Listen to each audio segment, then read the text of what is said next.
There, friends, David Paulides, Canine Missing. That's Huck L. Berry. Oh, big yawn by Huck. And she's all fluffy white. It's snowing outside right now. She just came in.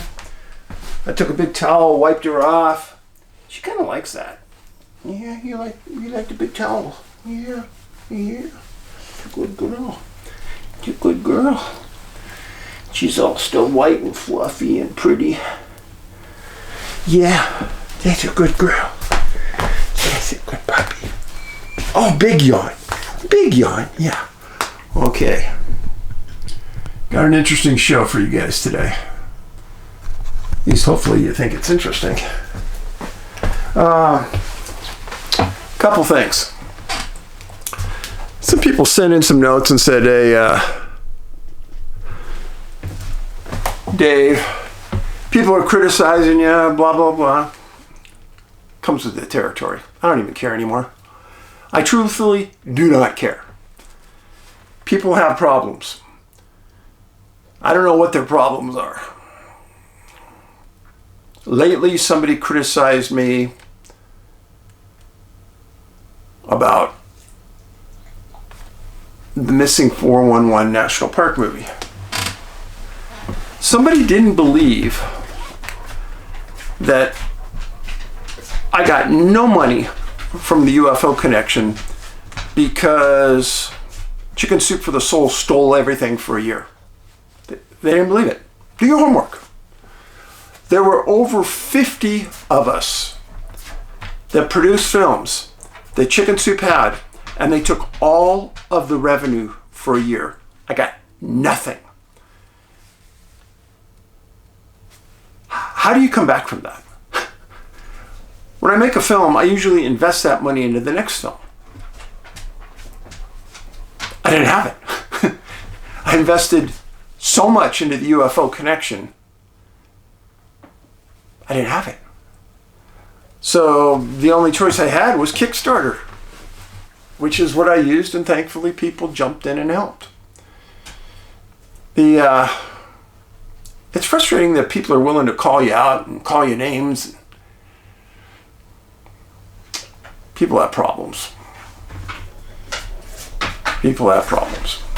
And I'm not going to bring them up. I'm not going to give them any fame. That's okay. That's okay. Because I got my own problems.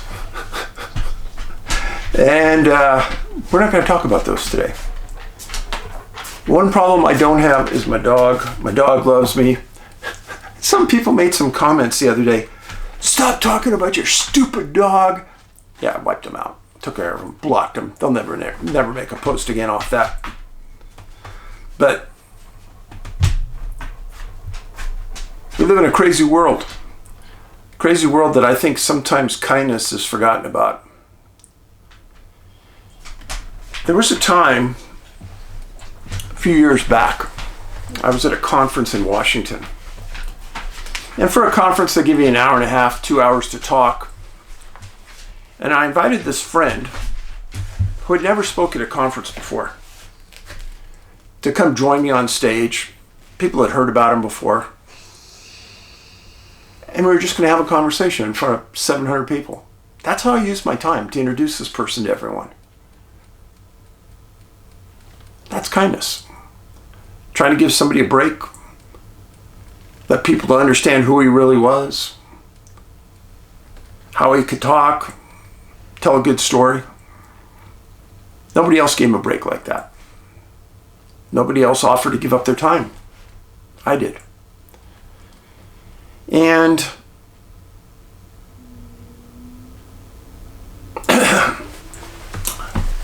it's frustrating when you try to do good things for some people and they turn around and they stab you in the back. I don't understand it. That's the way of our world. But kindness is key. And I think if I withhold saying anything negative about somebody, that'll come back to me in good grace. Now, the two cases I'm going to present to you today about missing people are polar opposite cases. They couldn't be any more different. Yeah, they're both missing, but you'll see.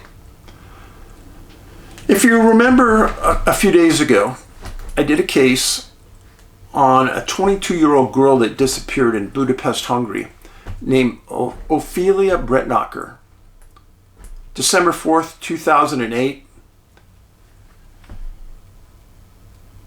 She disappeared in an area near the Danube.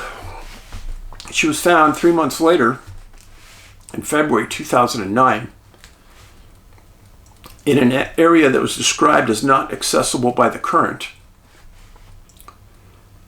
And the coroner later claimed that there was a discrepancy in time from the time she went missing to the time she was dead that couldn't be accounted for.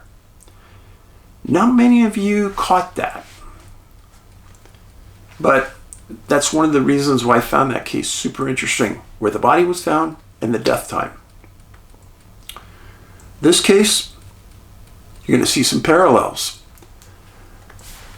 The young man's name is Daniel Gliksten, 23 years old, missing January 1st, 2013. Yeah, just about 5 years to the date after Ophelia. Went missing at 2 a.m. He was a first-year medical student from the UK studying in Hungary. Daniel was so lucky. He was born into a family of privilege. His family, the Glikstens, owned a company that provided the finest ingredients to the best restaurants in the UK. They had a huge farm and ranch in Denham, Suffolk. And the estate raised rare sheep, Denham Castile lamb, and fallow deer. They also grew some of the finest barley and spices anywhere in that part of Europe. Daniel always attended the finest schools, went to the Culford School near Bury St. Edmunds, and had attended the Samuel Weiss University in Budapest, and he was a first-year medical student. The school was founded in 1769 and had dental school, health sciences, and medical school. It was the largest provider of healthcare services in the UK. In Hungary. To get a general medicine degree took 6 years, dentistry took 5 years. And Daniel was in there doing well. On December 31st, New Year's Eve, 2012, Daniel had gone downtown Budapest with a bunch of friends and was at the Oatkert bar. Yes, the same bar that Ophelia was at. So Daniel's sitting around having fun, his friend said, and they were all sitting at a table. It was warm inside. Daniel had his coat off. And he suddenly gets up, and it's super cold outside. He gets up and walks out the door of the bar. Didn't say anything. Friends didn't quite know what to think. Thought maybe outside to get some fresh air and he was going to come back in. He didn't. All his friends went home, and the next day they filed a missing persons report, and they talked to his mom in the UK and told her that he was missing as well. Daniel never returned to his residence. Hungary police performed a massive search. Now in 2009, his dad died. His mom, Cecilia, came to Hungary and helped in the search. And it was massive. Public, private, and went on for weeks. Produced nothing. Now, interestingly, Daniel held dual citizenship in Sweden and the UK. And his mom got both countries involved in the search and in the politics behind the search. And yes, there's always politics behind a search, folks. How long a search goes on is dependent upon how well you are in with that government. If you're a well-to-do person, they're going to keep searching. If you're nobody like me, they'd be done and gone in a week or 5 days. This went on for weeks. And private searches went on longer. And then the UK came out and searched more.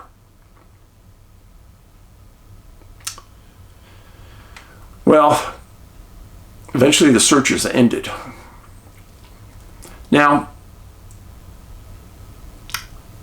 in Ophelia's case, she disappeared in December and it was found in February, 3 months. Daniel disappears in January and is found in March, 3 months. March 20th, 2013, some fishery officers were on the Danube, and they were in a side branch of the Danube that the current didn't flow to. And they were in amongst a bunch of debris floating on the water. And they see a body on the surface. It had white pants and a red top. The same description that Daniel of what he was wearing when he disappeared. Fisheries officers call the police. They recover the body. The body was down between Tass and Rakalmus, downstream from the location where Daniel was last seen. Now, police done an investigation, and the CCTV footage put him near the chain bridge, the same bridge Ophelia was last at. Now remember, Ophelia and Daniel were both last seen leaving the Outkert Club right there. The bridge is right here.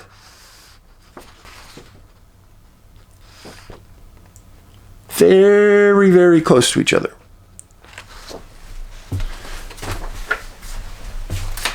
So the body's recovered.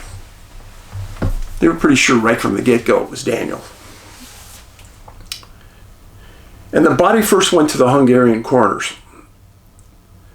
And it was already prearranged that if it was found, the UK coroners were going to have the body as well to look at it and define what happened. Both the coroners from the UK and Hungary stated he drowned. Okay. Not a big surprise.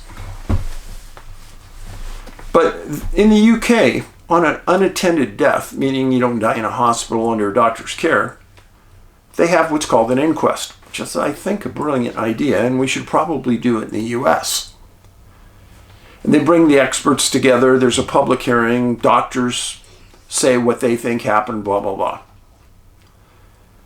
Well, the coroner in the UK case was one named Dr. Dean that held the inquest. He said there was a minor amount of alcohol with the body, and he couldn't determine if it played any role in the death. At inquest, Dr. Dean told the hearing at Bury St. Edmunds, quote, "We simply don't have any eyewitnesses that account for what happened. This is the quote, the only conclusion I can draw is an open conclusion. This may have been a tragic accident." Open conclusion means no idea what happened. Okay. That does make sense. Nobody saw him go in the water. But he also said something else, which is interesting. Daniel died by drowning. Minor amount of alcohol in the body. Dr. Dean also said that, quote, he likely died 2 to 3 months before finding the body. Well, let's pretend he died 2 months before. Where was he for the other 23 days? Wasn't even brought up at inquest. wasn't even attempted to be addressed. Unaccounted for time. So the questions I come up with on this case, which doesn't take a rocket scientist to bring these up. Why would Daniel abruptly leave the bar on New Year's Eve without his coat?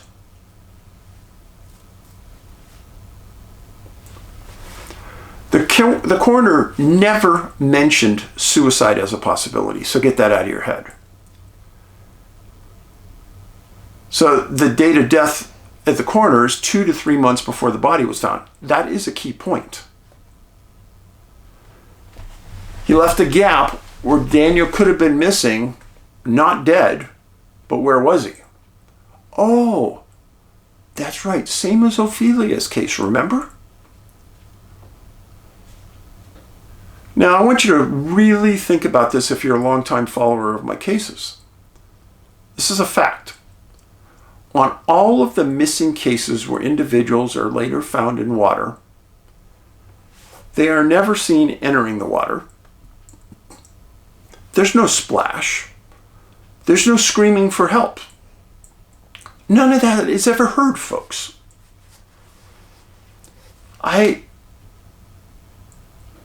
I want to remind you of point of separation. Well, Dave, why would you do that? Because so many times people are walking along and friends are right near them, right behind them. And 1 minute they're there and 1 second later they're gone. They don't hear anything. Nobody says anything. They're just gone. So these two cases, Ophelia and Daniel, one male's 23, one female's 22. The commonality is seen near, not on, seen near the chain bridge. Both described as super smart. No witnesses saw anything on either case. There are days unaccounted for on each case. Both were students. Both were drinking. One was from the UK. One was from France. They both drowned in the Danube River. I think that's pretty weird. In both cases, suicide was never brought up. So if suicide wasn't the issue, what is going on here? Right? Okay, the next case. And by the way, Missing 411, A Sobering Coincidence, covers these cases all over the world. All over the world this has happened. The next case, it was sent to me several times over the last several years, and I have ignored the case. I figured, okay, I'm going to do it, and it's going to be an educational lesson for everybody. The case involves a diametrically opposite case to Daniel. Kyle Allen Mosher. This is Kyle. This is his driver's license picture. Went missing July 19th, 2013 in Michigan, 27 years old. He had 4 children, and he was going to be engaged to be married. He had prior addresses in Houghton Lake, Cadillac, and Waterford, and he lived in Cadillac, Michigan. I looked, I could not find an occupation for him, and I looked hard. There's several databases I use. I couldn't find an occupation. But on July 19th, 2013, Kyle was in his truck, who friends and family and law enforcement said he was with a quote-unquote acquaintance. Not a friend, an acquaintance. They drove from Roscommon to Kalkaska County, Michigan. They supposedly were going to go 2-tracking in the truck with Kyle's dog, a pet pit bull named Holly.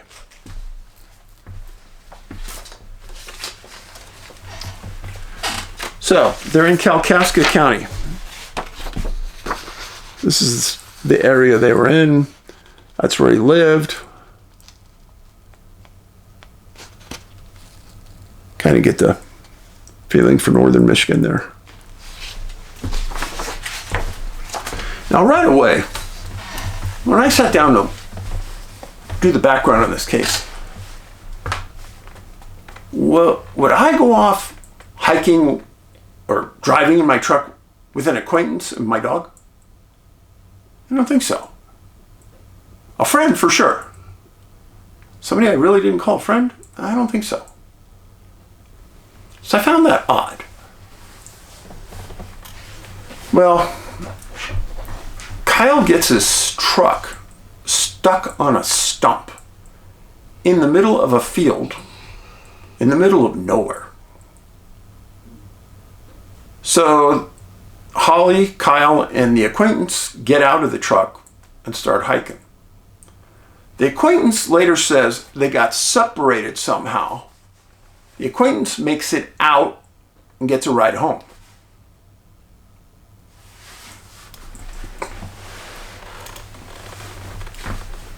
Well, July 20th, 2 bear hunters in that area saw Kyle walking along. He told them that he was lost, got his truck stuck, explained where he was. They said, yeah, I think we know where that is. And they gave him a ride back to his truck. He was last seen on 7 Mile Road between Moorestown and Fletcher Road in Kalkaska County.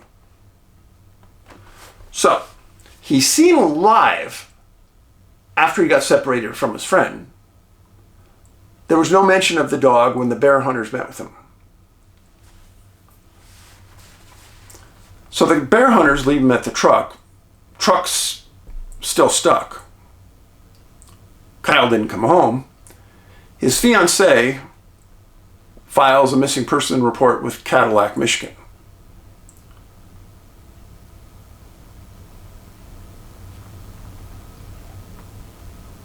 The law enforcement agency that took the missing person report called the Michigan State Police and asked for their resources to help search for Kyle. And they bring out canines and air resources, and they found the truck. And from that truck point, they start searching. Canines, air. There were private searches done as well. After all the formal searches stopped, private searches kept going. His family put up a $10,000 reward. Police attempted to question his acquaintance that he was riding around with.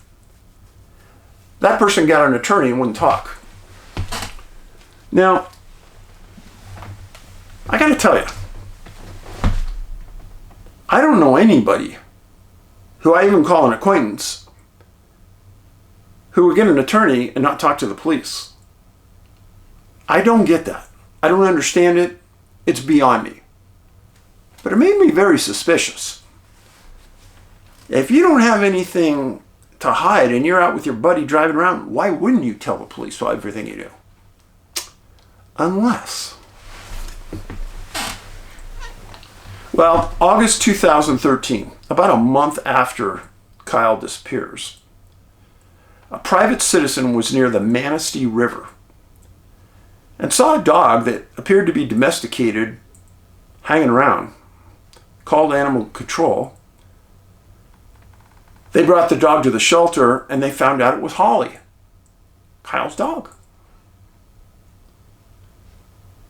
There have been a multitude of searches in the last 13 years covering the area where the truck was located, because that was the last place that Kyle was seen. Nothing. Remember, he had 4 kids. Made me wonder what he was doing out with an acquaintance in the middle of nowhere when he had 4 kids at home. What are you doing out there? I felt guilty spending little time away, and I only had 2 kids.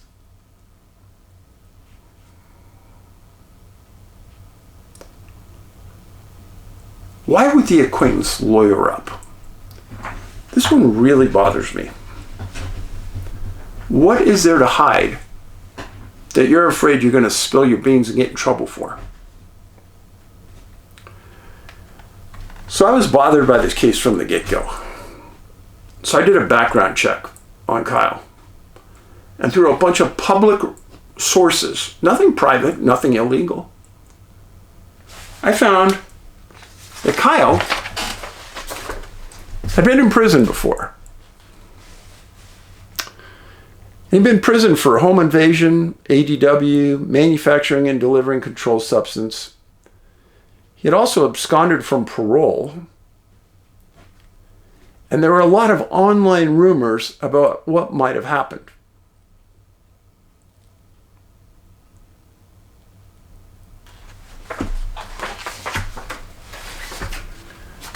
Now do me a favor. If you're hanging out with me and we're out in the woods and I say, hey, I'm going fishing that way, you're going fishing that way, and we'll meet back in an hour, and I don't come back, and you search around for me and you can't find me, and you go tell the sheriff, hey, we need to start looking for Paulides. They said, hey, I want to talk to you more about it, and say, hey, I'm getting a lawyer. Please don't do that. That won't help find me. And it'll cast an unbelievable shadow on both of us. Like we're doing something illegal. Because that's what it appears. Obviously something happened. So Kyle was alive a day after he and his buddy said they got separated somehow. We know that happens, right? In missing 411 cases, it happens all the time. But they brought canines to that scene. Dogs should have tracked directly from that truck to where Kyle went afterwards. Didn't. Cadaver dogs brought in by private searchers? Nothing. And they've gone back multiple times in the last several years. Nothing. Now,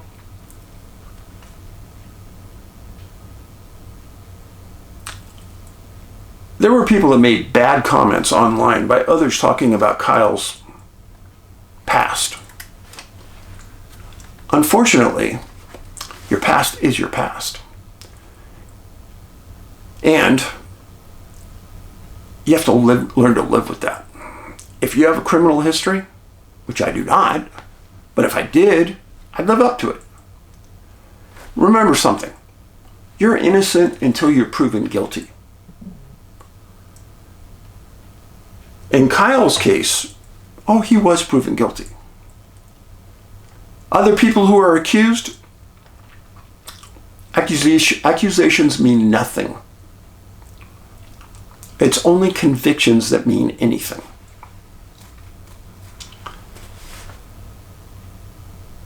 And the higher degree of crime that you're convicted of, the higher the rights that you lose. Remember, if you're a convicted felon, can't possess a firearm, can't vote, you lose a lot of rights. If you're a convicted felon, you can't travel to Canada. Many times you can't travel out of the country because other countries don't want you. These are all true things, folks. So, the reason I brought up Kyle's case is number one, many people ask me to talk about it. But number two, if people ask me, Dave, what do you think happened? I think some kind of criminal activity happened. And I'm not implying Kyle was doing anything criminal. Maybe he got wrapped up with the wrong people and got in the line of fire somehow. I don't know. But I do believe it was criminal related. And that's the reason why I do a deep dive on a lot of these cases. Kindness. Kindness is huge. It seems as though the more things you do in life, the more you're talked about, the more of a target you become. And some people have put me in their crosshairs and decided to make me a target for their hate. Okay. That just tells me that they're trying to live off me. Otherwise, why need to talk to me? Why do you need to talk about me? I talk about people that are missing. And people want to talk about those cases. Families want you to have their case out front. And over this entire shadow of missing people, there's a profile that continues to come up that we've discussed in the last 2 cases. And until I get to the bottom and truly understand what's happening here, I'm going to keep talking about it. Because I think in the end, if we can figure this out, we may save a lot of lives and expose some really bad things in our world. I appreciate you being here. Please comment and subscribe to the channel. We're right near 500,000 subscribers. We're like 200 subscribers off. Subscribe. Maybe you're going to be the 500,000th one. You can buy my books, the DVDs to my movies at missing411.com. And remember, we have 900 videos here on this channel. Please watch them. Be safe. Be kind. Paulides out.